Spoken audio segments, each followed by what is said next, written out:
నీ ప్రార్థనకు ఏ విషయంలోనైనా జవాబు రాలేదని ప్రార్థన ఆపకు. ఎంత ఆలస్యం చేశాడో అంత అద్భుతమైన ఈవిని దేవుడు నీకు ఇవ్వబోతున్నాడు. ఆమేన్. గట్టిగా ఆమేన్. అందరూ ఆ మందిరానికి వచ్చి ప్రార్థన చేసేవాళ్ళు. దేవుడు నాకు సంతతి ఇచ్చాడు, ఎంతోమంది సాక్ష్యం చెప్పేవాళ్ళు. సాక్ష్యానికి నోచుకొని ఒకే ఒక స్త్రీ హన్నమ్మ. ఎందుకు ఆలస్యం చేశాడు జనాలకు అర్థం కాల. ఇచ్చాడు ఒక కుమారుని. దాను మొదలుకొని బేర్షెబా వరకు ప్రఖ్యాతిగాంచిన ఒక ప్రవక్తను ఆ ఇంటిలో నుంచి దేవుడు లేవనెత్తాడు. జకరియా ఎలిజబెత్తులు వృద్ధాప్య వరకు అదే స్థితిలో ఉన్నారు. మండుచు ప్రకాశించుచున్న దీపము వంటి బాప్తిస్మమిచ్చు యోహానును దేవుడు వాళ్ళకు అనుగ్రహించాడు. ఇది కేవలం సంతానాన్ని గూర్చి కాదు దేవుని బిడ్డలారా. నీ జీవితంలో దేవుడు ఏదైనా ఆలస్యం చేస్తూ ఉంటే నమ్ము, ఒక అద్భుతమైన దాన్ని దేవుడు నీకు ఇవ్వబోతున్నాడు. దాన్ని పొందుకునే వరకు నువ్వు పోరాడుతూనే ఉందువుగాక. ఓ చక్కటి చరిత్ర చెప్తాను. చైనా బ్యాంబినో అంటే వెదురు బొంగులు అంటారు కదా, వెదురు కర్ర. విన్నారా లేదా? బ్యాంబినో అంటే చైనా భాష అనుకునేరు గాక.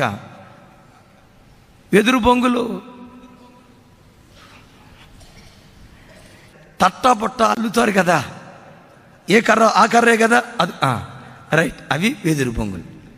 వీటితో ఒక చరిత్ర ఉంది, అద్భుతమైనటువంటి చరిత్ర.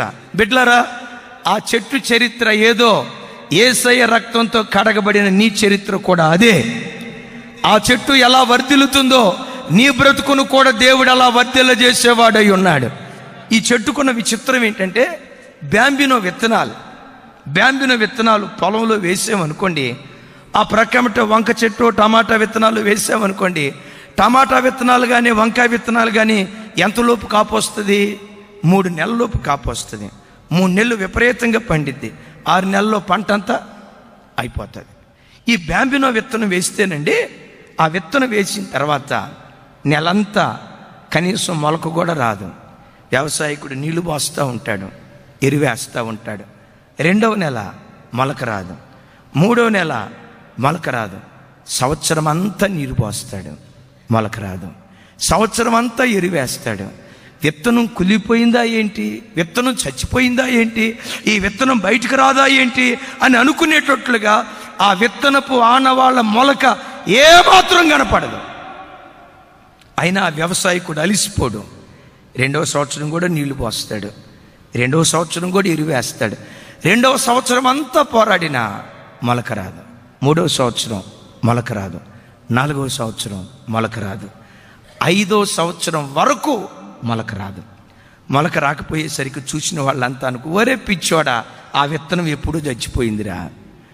విత్తనం విత్తేవు కానీ ఆ విత్తనం ఎప్పుడో చచ్చిపోయింది. నువ్వు నీళ్లు బయట వేస్ట్, నువ్వు ఎరువు బయట వేస్ట్. కొన్నిసార్లు సాతాను నీ చెవుల దగ్గరకు వచ్చి ఇదే మాట చెప్తాడు, ఇన్ని సంవత్సరాలు బట్టి నువ్వు ప్రార్థన చేస్తున్నావు, నువ్వు ఏడవటం వేస్తమ్మా, నువ్వు ప్రార్థన చేయటం వేస్తాయా, ఆ విషయమై దేవుని దగ్గర నువ్వు పెనుగులాడటం అనవసరం. సంవత్సరం నుంచి రాని జవాబు, 5 సంవత్సరాల నుంచి రాని జవాబు ఇప్పుడు వస్తేనే ఎలా అనుకుంటావు? ప్రార్థన ఆపేయి. సాతాను నీ చెవుల దగ్గర చెప్తాడు.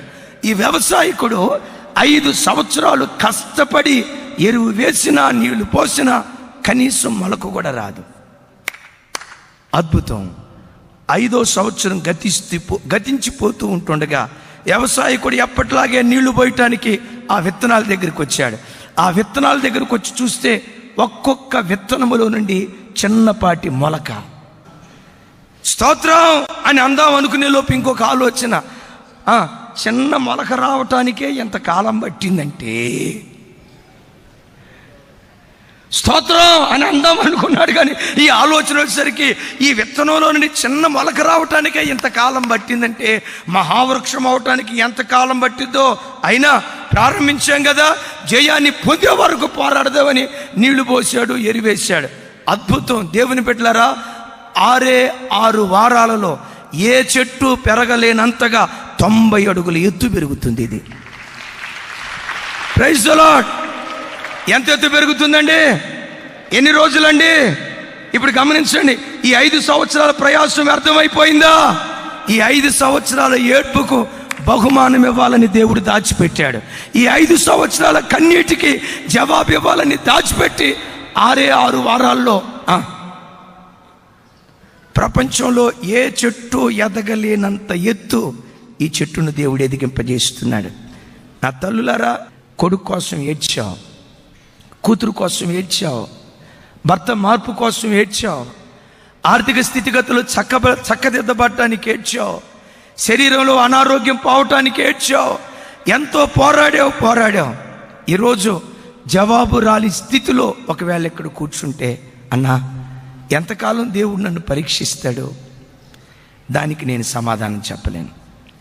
ఎంతకాలం ప్రార్థన చేయాలి అని అడిగితే దానికి మాత్రం సమాధానం చెప్తా. ఏమని? ఎంతకాలం నేను ప్రార్థన చేయాలి? సమాధానం వచ్చే వరకు ప్రార్థించే. సమాధానం దేవుడు దాచిపెట్టాడా? ఆశ్చర్యకరమైన సమాధానాన్ని దేవుడు దాచిపెట్టాడు.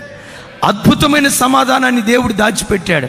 నేను ఎప్పుడు ఈ మాట చెప్పడానికి ఇష్టపడతాను. సమాధానం రాలేదు ఎంత కృంగిపోతావో, ఎక్కడ తలదించుకున్నావో, ఎక్కడ అవమానపడ్డావో, తలదించుకున్న చోటే నీ తలపైకెత్తి విజయోత్సవంతో నేను ఊరేగించే దేవుడై ఉన్నాడు. నీకంటూ మంచి రోజులు దేవుడు దాచిపెట్టాడు. నీకంటూ నెమ్మదైన దినాలు దేవుడు దాచిపెట్టాడు. ఆనంద డోలికల్లో తేలియాడే రోజులు నీ బ్రతుకులో ఇహమందు పరమందు నిశ్చయం ఆయన దాచిపెట్టాడు. నువ్వు అడిగింది కొంతే, నీకివ్వాలనుకుంటుంది ఎంతో. Praise the lord. 5 సంవత్సరాల కష్టం వ్యర్థమైపోయింది అని అనుకున్నాడు.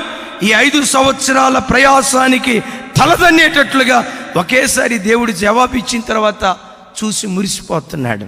బిడ్డలారా, ఈరోజు నీ స్థితి చూసి నువ్వు ఏడుస్తూ ఉంటే నీకు ఒక శుభవార్త.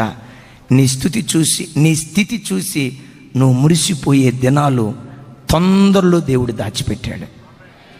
నీకు చెప్పగలిగే మాట, అలసిపోవద్దు. ఒక భక్తుడు అంటాడు, ఈ మాట నాకు ఎంత ఇన్స్పిరేషన్ ఇచ్చిందంటే అంత ఇన్స్పిరేషన్ ఇచ్చింది. ప్రార్థన చేసి నువ్వు అలసిపోయావు అంటే దాని అర్థం ఏంటో తెలుసా? ప్రార్థన చేసి అలసిపోయావు అంటే విజయానికి కొంచెం దూరంలోనే నువ్వు ఉన్నావు. కొంచెం దూరంలోనే ఉన్నావు. విజయం నీకు కొన్ని కిలోమీటర్ల దూరం లేదు. అలసిపోయానన్నావు కదా, ప్రార్థన చేసి ఉపవాసం ఉండి అలసిపోయానన్నావు కదా, విజ్ఞాపన చేసి అలసిపోయానన్నావు కదా. అలసిపోయేటట్లుగా పోరాడిన నీతో దేవుడు చెప్తున్నాడు, నీకు విజయం కొంచెం దూరంలో ఉంది. చూడండి, కొంచెం దూరం దాకొచ్చి నేను అలసిపోయానని ఆగిపోతే విజయం నీకు దూరం అవుతుంది. శుభవార్త, జయాన్ని పొందుకునే వరకు ప్రార్థనలో, దేవుని సన్నిధిలో, ప్రభు సన్నిధిలో మనం పోరాడుదాం గాక. చప్పట్లు కొడుతూ ప్రభుకు స్తోత్రాలు చెప్దాం. నంబర్ 1, అలసిపోయిన ఆత్మీయతను అలక్ష్యం చేయొద్దు. ఆశ్చర్యకరమైన కృపను పొందుకుంటాం. రెండవది, ప్రార్థనలో నువ్వు అలసిపోవద్దు. జవాబు పొందుకునే వరకు దేవుని దగ్గర పోరాడు. 69వ కీర్తన 3వ చరణంలో దావీదేమన్నాడు? నేను మొరపెట్టుట చేత అలసి ఉన్నాను, నా గొంతుక ఎండిపోయాను, నా దేవుని కొరకు కనిపెట్టుట చేత. దావీదు, మరి ఇంతకీ ఏమంటావు? మొరపెడితే అలిసిపోతాం అనేనా నువ్వు చెప్పేది? ప్రార్థన చేస్తే గొంతుక ఎండిపోద్ది అదేనా చెప్పేది? కనిపెడితే కన్నులు క్షీణిస్తాయి ఇదేనా నీ సమాధానం? విచిత్రం. ఇదే అధ్యాయంలో చెప్తాడు. చూడండి ఆ మాట, 32వ వచనం. బాధపడువారు దాన్ని చూసి సంతోషించుదురు. తర్వాత మాట, అందరూ నాతో కలిసి, దేవునిని వెతుకువారలారా మీ ప్రాణము తెప్పరిల్లునుగాక. ఎదలోతులో నుంచి దావీదు ఏమంటున్నావు? దేవునిని వెతుకువారలారా మీ ప్రాణము తెప్పరిల్లే రోజు ఒకటి ఉంది. ఎలా చెప్తావయ్యా దావీదు ఈ మాట? నేను వెతికానయ్యా, అలసటలో వేకువనే లేచి వెతికాను. వెతికితే ఏమైంది? నా ప్రాణాన్ని తెప్పరిల్ల చేసిన దేవుడు మీ ప్రాణాన్ని కూడా ఆయన తెప్పరిల్ల చేయునుగాక. జీవిత పోరాటంలో అలసిపోయి దేవుని సన్నిధికి వచ్చిన బిడ్డ, తెప్పరిల్లే రోజు ఒకటి దేవుడు దాచిపెట్టాడు. ఆ రోజు వరకు పోరాడుతూ ప్రార్థనలో ఉందుముగాక.